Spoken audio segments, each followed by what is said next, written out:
Hi everyone, Dom here from Panasonic Europe, and in this maintenance video we're going to talk about how to clean your Panasonic Oral Irrigator. First thing to be aware of is some models may vary slightly. This is the DJ86 model, and this is what we're going to do today when it comes to cleaning. So just check the operating instructions of your model to see any slight differences in how to clean them. So the first thing we're going to do is turn the oral irrigator around and expose this drain here, and we're going to drain it of any water that's currently in it. So give that open and make sure we get rid of any water that's in that oral irrigator. When there's a few drops left, that's fine. Close that back up. We're then going to turn it on for a few seconds just to get rid of any residual water that may be in and around the nozzle. So let's do that quickly. Yeah, nothing coming out there. That's all good. Once you're confident that no water's coming out of the nozzle end, you can then release the nozzle. Remember, in this model there's a release button on the back. Hold that down and then take the nozzle off the top. Now that you've got the nozzle out on its own, you can of course wash this with water.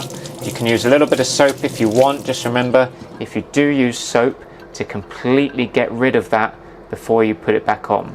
We're going to let that dry on the side then, and then we're going to turn our attention to the rest of the body. So before you go any further, make sure when you turn it round that you've closed the charge cap across the charging port there. Really important.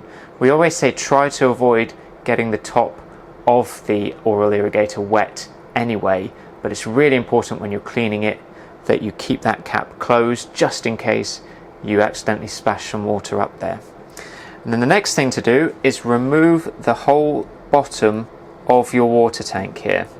There we are. You'll notice on this bottom part that there's actually a rubber ring, a sealant ring going round there. That can sometimes come off. It's actually a good idea to take that off sometimes, just in case some dirt and grime has built up around there. It's easy enough to pop back on, but don't be alarmed if that does accidentally pop off while you're cleaning it. So now we've got that bottom off, we can expose the rest of the water tank. And one of the most important parts actually of the oral irrigator, this is the filter, the water filter, and it can occasionally become clogged with little bits and pieces, and that can affect the pressure of water you're getting out the top. So if you've got a little toothbrush or a similar small brush, it's a good idea to just try and brush away any debris that you do see there. You can of course also run it under the tap, use a bit of soap as well to help loosen anything that has built up there. But when it comes to the rest of the tank, fill it with water. Again, you can use a bit of soap in there, give it a good rinse and a wash around. You can use that toothbrush or little brush to scrub around the tank as well. Make sure you've emptied all the water out and all the soap has gone. You don't want any soapy taste in your water when you're using an oral irrigator. So make sure all that soap's gone. Leave it onto the side to dry, and when it's dried you can put it back together. Simple as that. As I say, some models do vary, so if you've got a different model than the DJ86, do have a look at your operating instructions for more information. So I hope you found this maintenance video useful. Thanks so much for watching, and we'll see you in the next one.